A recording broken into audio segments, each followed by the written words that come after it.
Okay, here we go. Part one in the Haberman and Middlecoff How-To series. Next edition will be how to become a play-by-play broadcaster. Today, how to become an NFL scout. John Middlecoff was an NFL scout. I think, John, some of your path cannot be duplicated, but that's how life is, right? It's most people's paths cannot be duplicated. Some basic tenets. You get this question all the time in your DMs. People ask me sometimes, how did Middlecoff become a scout? I tell them the story. They go, whoa. So let's talk about it. For anyone out Well, there that's thinking about, maybe I want to be a scout, what do we do? for anyone that's young, this is the key if you're young, because this is how my career got started. In college, whether you go to USC or whether you go to Bemidji State, get Bemidji State, involved with the football alma program. mater of? Trent Baalke. When I was at Cal Poly, I just got involved first with the athletic program. I didn't know, like most people, I wasn't Haberman, knew that I wanted to call a game. I didn't know, but I know I wanted to work in sports, had a lot of takes. At the time, there weren't that many avenues to give your sports takes. Actually had a little column, Johnny in the Box, was a lot of fun, Mustang Daily. And then I started just applying for jobs in the NFL. This is probably like 2006. Just blindly applying. I got a job with the Kansas City Chiefs in the sales department.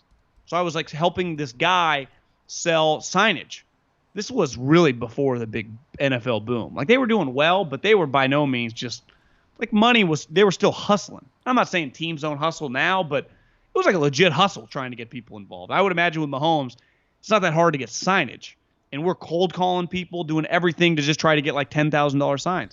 But while I did that, I started doing all this research because I see Herm and all these coaches, like I want to be part of that.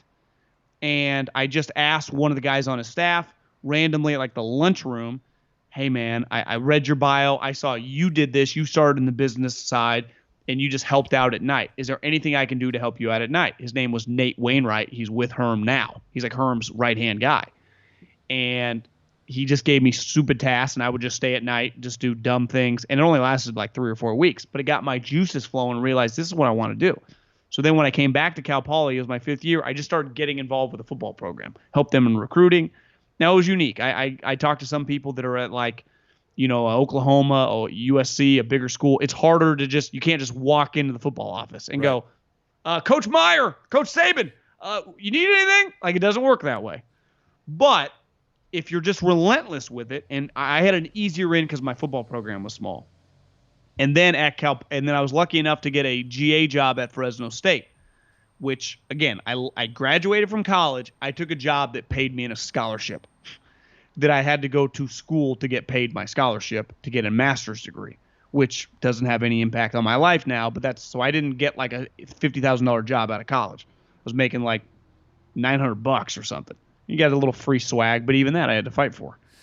And for 2 years, to me, the key was working in college football. I learned, like I thought I knew football, like any fan does, right? They think they know basketball, they think they know football. And you know this, like you think you know sports. And then you get around, a Gary St. Jean or a Pat Hill or someone in the actual coach, and you realize, God damn, I got a lot to learn here. And I learned a lot. Like I could not have gone to the NFL from Cal Poly. I wouldn't have fucking had any clue what was going on. So I was lucky at Fresno State for 2 years. I kind of got a blueprint. And again, lucky from a guy that got to learn from Belichick and Ozzie Newsome. So we scouted like an NFL team, traits. So I was really lucky that way. I didn't get to go to a division, a Power 5 school, but I got to go to a mid-major with a guy that was highly thought of in the NFL circles because he's been in the NFL circles and worked for Belichick. So I went to the right spot, but it wasn't on paper. I don't think most people understood what I even did. Right? Like, be like, what are you doing? I'm like, yeah, I help in recruiting, GA. I'm on the staff. And it changed my life. And it was a lot of what? Watching recruit tape, cutting it up, kind of being a filter for the coaching staff. Yeah, but I'd even say it was like picking guys up at the airport. It was going on Monday mornings. Most schools now, like if you went to Oregon, breakfast is brought to the coaches on like a Monday morning during the season. That Fresno State was not the case. I would go pick up burritos. I would go pick up the dinners.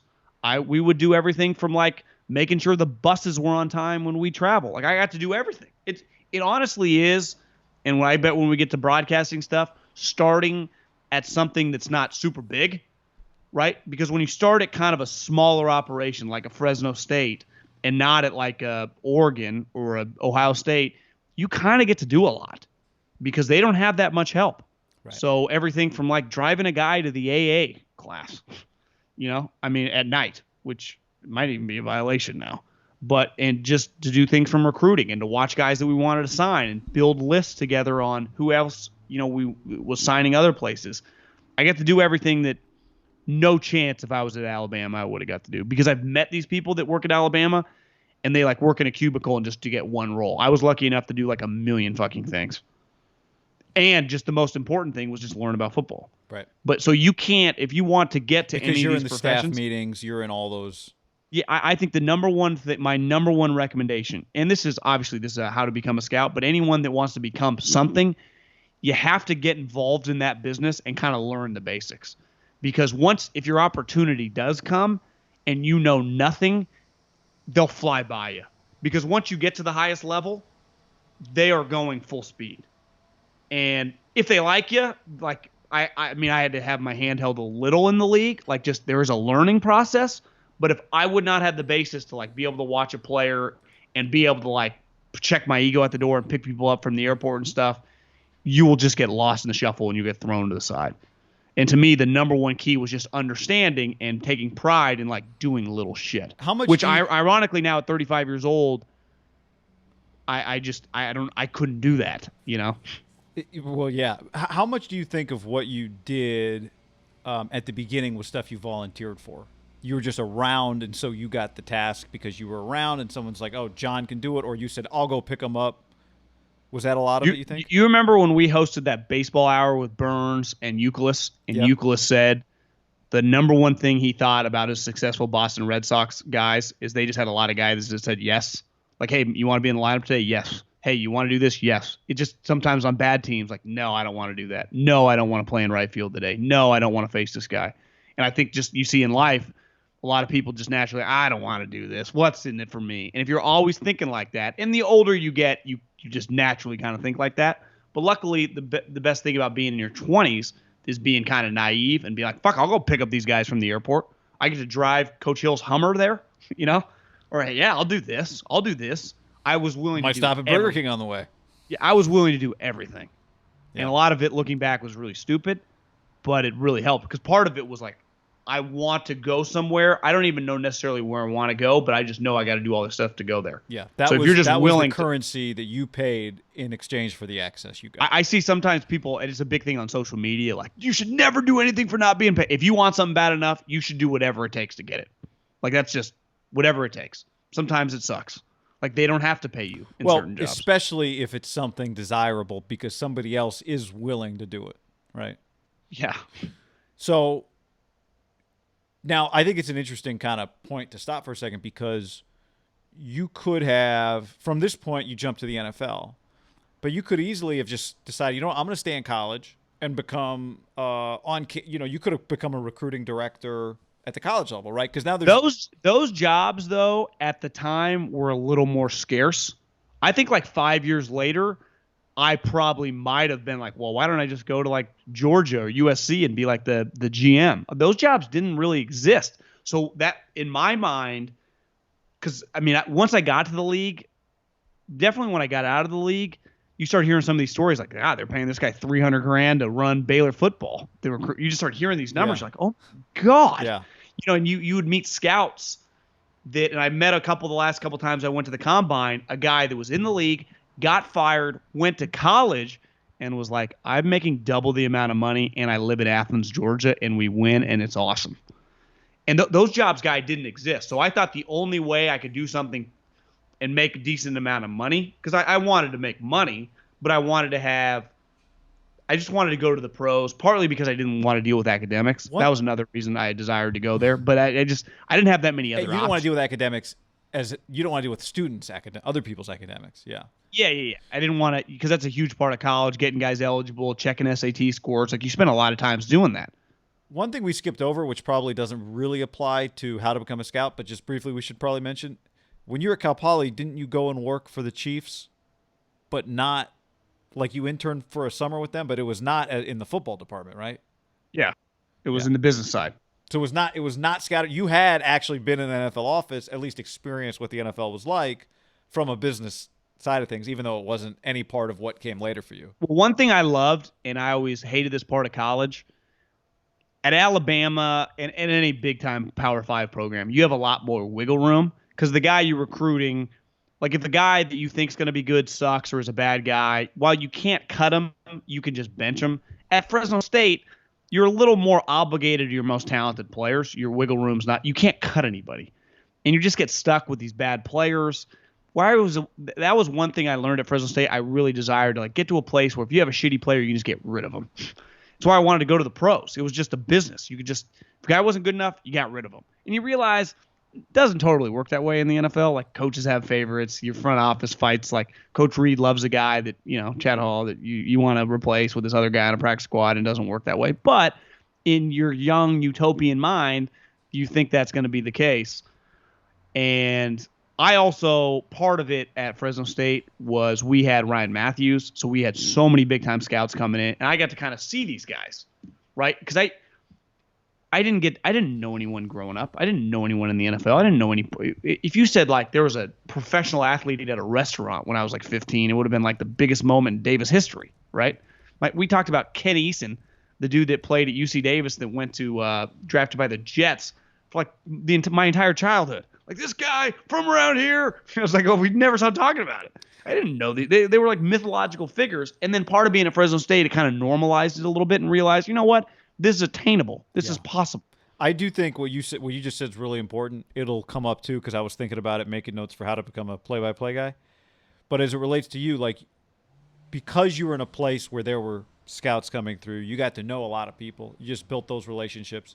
You also began to understand kind of just how they think, what it is they look for. And what you just said sounds really important too. It gave you confidence that you can be one of those guys too. Because I think both of these jobs we're talking about, the reason we thought about, and you came up with the idea to do it, is these are common jobs. Like you turn on the TV and you see play-by-play guys, or you read an article and you read about the scouts nonstop.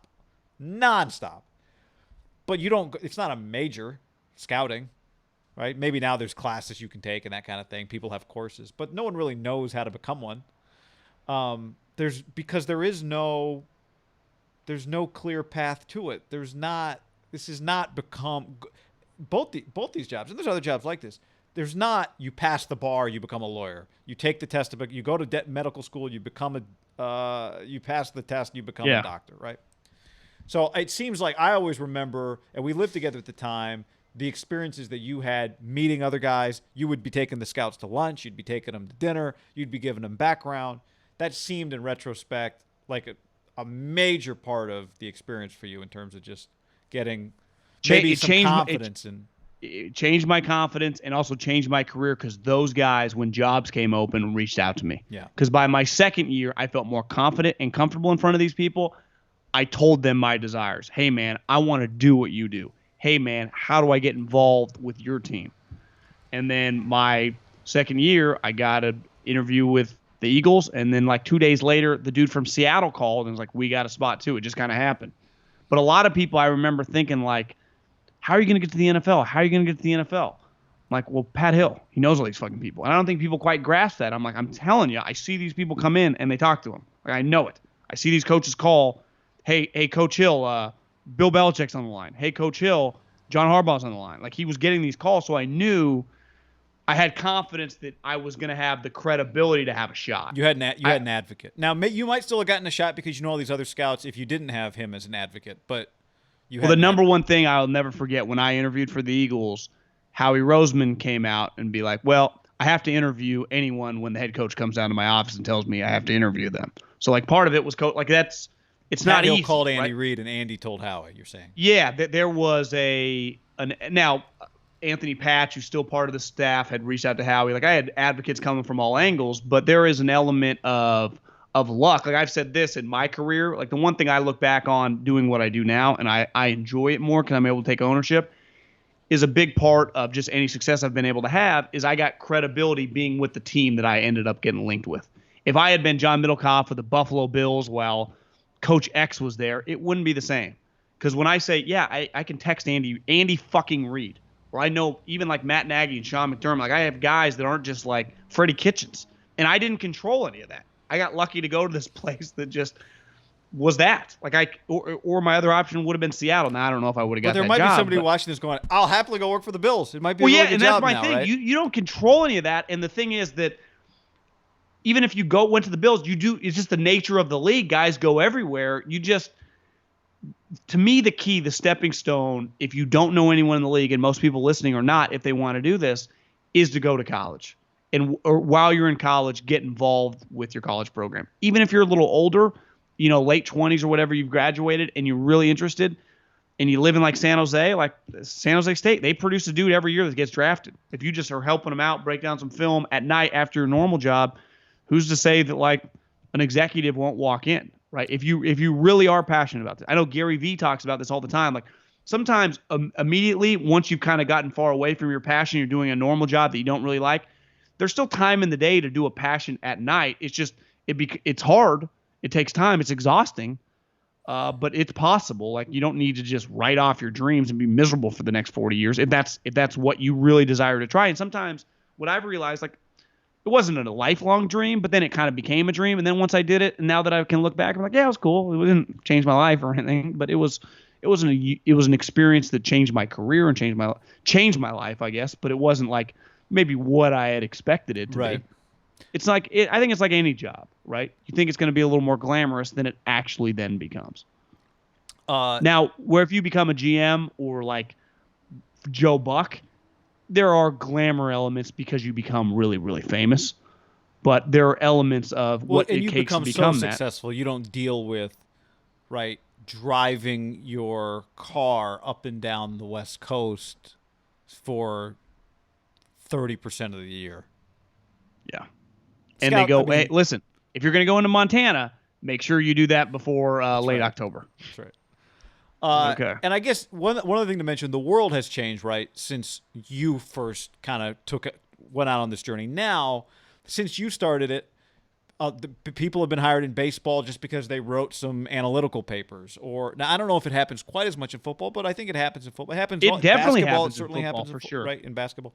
It's so the point being, if you're not in college right now, it doesn't mean, or you're not about to go to college, it doesn't mean there still isn't a path. But this was just your path.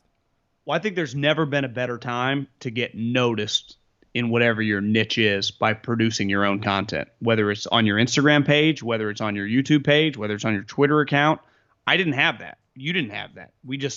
We had to meet other people, right? You had to use other people to get somewhere. Now you can just get noticed if you can get a following or do something unique, scouting players, create a YouTube page where you break down every player in the league and you could just forward, that could be your resume, right? Here's the guy, here are my scouting reports. You could write them up on your own. I didn't even know how to do that. So if someone is preparing for, like, hey, I'm working towards this, I don't have my Fresno State job yet, but I want to be an NFL scout, and I want to make sure I can be as good. Like, I'm going to get there one day. I want to make sure I could be as good as I can. What was like the learning curve when you got to the NFL in terms of watching film, filing reports? Like, what were the things you didn't know you knew that it would have been helpful for you to know earlier? I think by the time I got there, I had a pretty good idea what players were supposed to look like. Now I needed to improve on certain positions and certain schematic stuff. To me, it was just really, really difficult to budget my time. And that it was like elements non-football wise. I was lucky. I had learned a lot of stuff on football just on the job at Fresno State that prepared me for the football element. It was more of just the daily pressure, and part of it's just Philly and how he's kind of a high intense guy, where Coach Hill is intense, but he's California, he's a little more laid back. It was just really, really intense. And being a California guy, the intensity of it all was hard. Like I felt the weight of the world on my shoulders every day when you walked in there.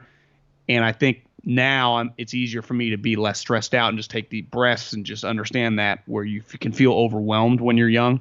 Actually, it probably would help if you got into it a little later in life. You had other experiences to not be like, listen, we make a to-do list. I had to learn to do things like that. Like it's a big jump from being 2 years removed from Cal Poly to be in the NFL, having to do like 7 different things for Howie Roseman on a day. Because and just it's feeling an unstructured environment, right? It's you just got to get this done as soon as you can get it done. You got to get it. There's a lot of moving parts. Things are constantly changing. While I'm doing a report, A guy might get hurt and I got to go pick up someone as an airport. My day was not like in concrete. When you hear these coaches say the hardest thing about being a head coach is just the unknown. It's whereas like a position coach, your day's very structured. As like an intern, I think I can relate in the sense of the head coach or the GM. Like your day is kind of unstructured. You're getting things thrown at you left and right all day long, 365. But I guess part of what I'm asking is so you learned how to evaluate talent, right? Now maybe you have I had a pretty good idea going in. Yeah. So you had some natural abilities, but you at some point, whether it was at Fresno State or at Cal Poly or with the Eagles, you had to learn how to watch film. I learned right? a lot from Pat Hill, watching recruits with him. He was passionate about recruiting. We watched guys and we talked about characteristics and attributes. So I want to become a scout. I don't even know where to begin how to watch film. What do I do? Yeah, that's to me. You probably need to buy some books.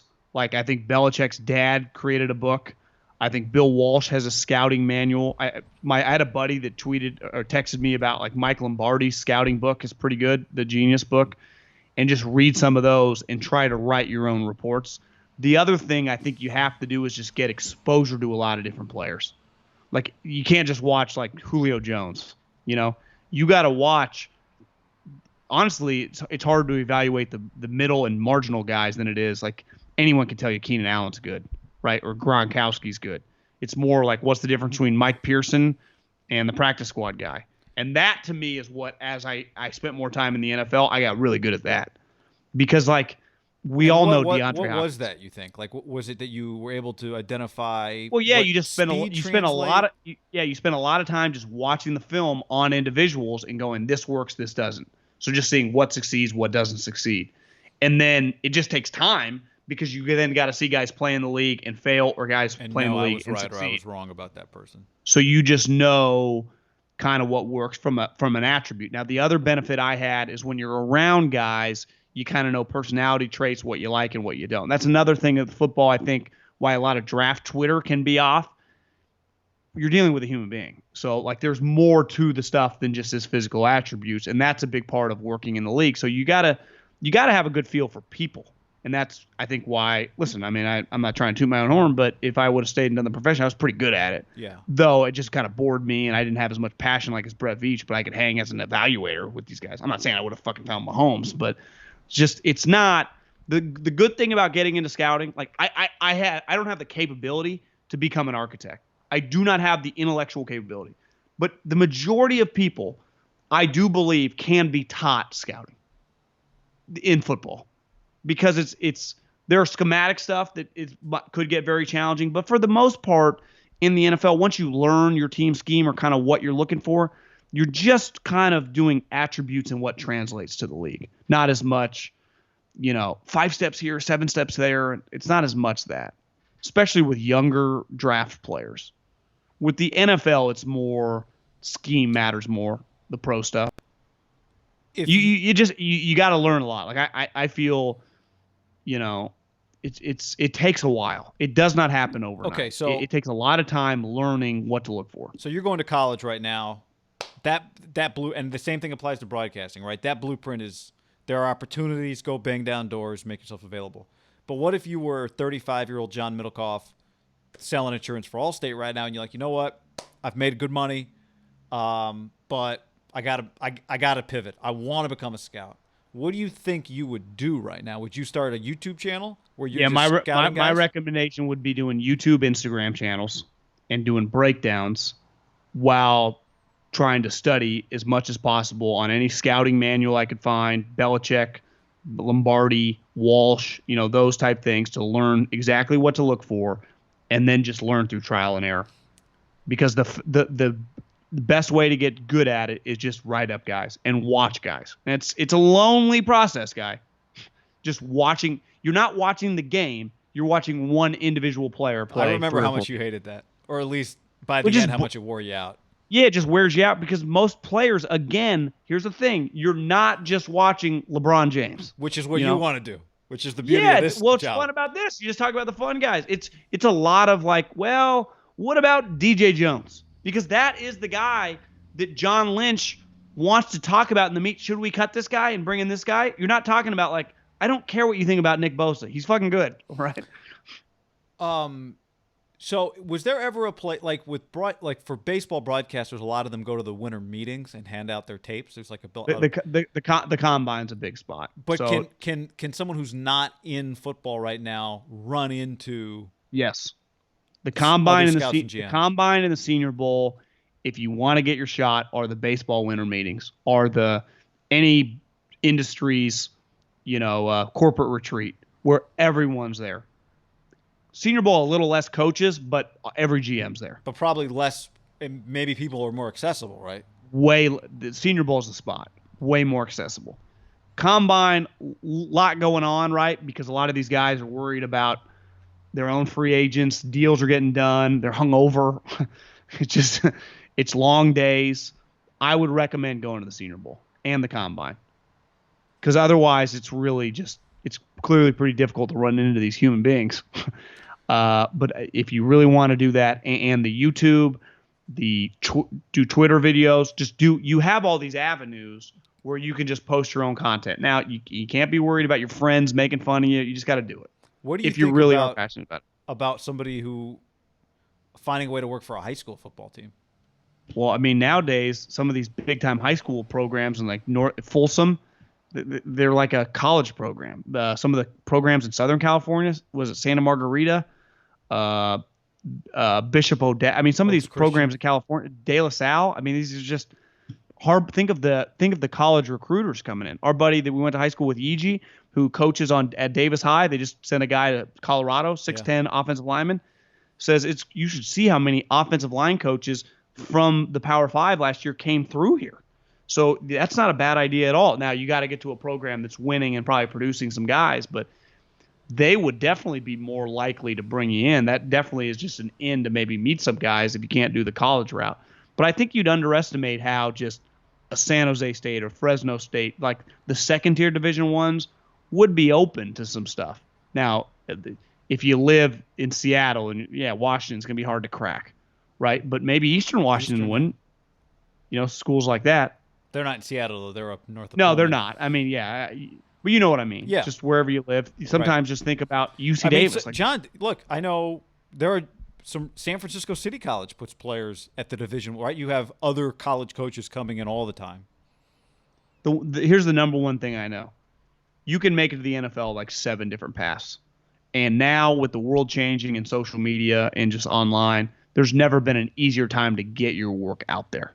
Because one of the problems I saw when I was a scout and I got fired is like, well, beside the people I work with, how do I tell anyone my work? Like, how do they know I'm good? You could just post all your shit online now, and just, here's my work. Here's what I think of guys. Right. It's never been easier. You got to use the internet to your advantage. Now the challenge with the NFL specifically is there are just a finite number of jobs. There's only 32 teams. And that is where, this is, I guess, how to become an NFL scout. But it really just is, if you want to be in, to the point you made earlier, college you mentioned has really ASU. added positions, ASU's scouting department is unreal right now. Arizona State, off the charts. And why? Because he wants to run it like an NFL team. He wants to do it like the SEC, Stanford, Oregon. Every Power 5 team is going to have a scouting department, wouldn't you say, in the next decade? It doesn't have it now. As long as they get back on the track and start making money again. Yeah. It's just that didn't exist. Because if you told me, like, hey, John, they got a assistant GM job open at Arizona State when I graduated Fresno State, I might have been interested in that. Well, I was talking to a buddy a few months ago, maybe several months. This was back early spring, about one of he is the I don't even know if his job is like head of recruit. I don't think he's just like an assistant in the department, but he does a lot of stuff. One of the things he did was that his program was chasing one of the top players in the country. Didn't get him. Kid went to Clemson. But they were creating just highlight tapes and graphics, right? He was basically his project was, let's put together a packet to show this kid what we can do for him at our institution from a video standpoint, from a statistical standpoint, from a historical reference standpoint. He's just doing projects. Did Howie Roseman, when you were working for him, ever receive projects from people that didn't work for him, you think? All the time, every day. And I'm sure there were plenty from MIT students, but there were probably plenty from not MIT students. Every day, those type deals. Now, what I'm saying, Guy, is you can send an email with the links of it all. Yeah. Because the hard copy might not open. Teams. Yeah, it's never been easier. I'm telling you, never been easier to get noticed and more options in college. Do you think I would guess his email and just be like first letter, last name @eagles.com? How would Yeah, I? I mean something like you can try to do stuff like that. I'm pretty sure you can Google different people, but I'd say it's hard to get people on email sometimes. I do think if you just need a baseline to start and you're a little older, start being active online and just posting reports and posting your opinions on players. And Just get your work out there and consistently reaching out to people. Would that and be? be relentless in your pursuit of other humans being in contact with you. Yeah. Do not stop. And I think at the end of the day, even when you originally annoy people, I always, and I've learned this because I used to be like this, appreciate when someone's like, hey, you want to come on the podcast? Come on the podcast. Even if I avoid you for a while, just keep coming at me. I'll eventually say yes. Yeah. It's not that hard because I appreciate a hustler. And you don't need 32 people to agree to hear you out. You just need one. Or you don't need, there's whatever. Well, there's 130 FBS teams, but Power 5. I mean, you just need one person, right? And I think that's probably part of a lot of people's story is you just have one person who goes, okay. It's not 7 people are clamoring for you. It's one person who's like, actually, I do need somebody to pick up sandwiches. Exactly. And they'll even buy you a sandwich. Yeah. You need it bad. Yeah.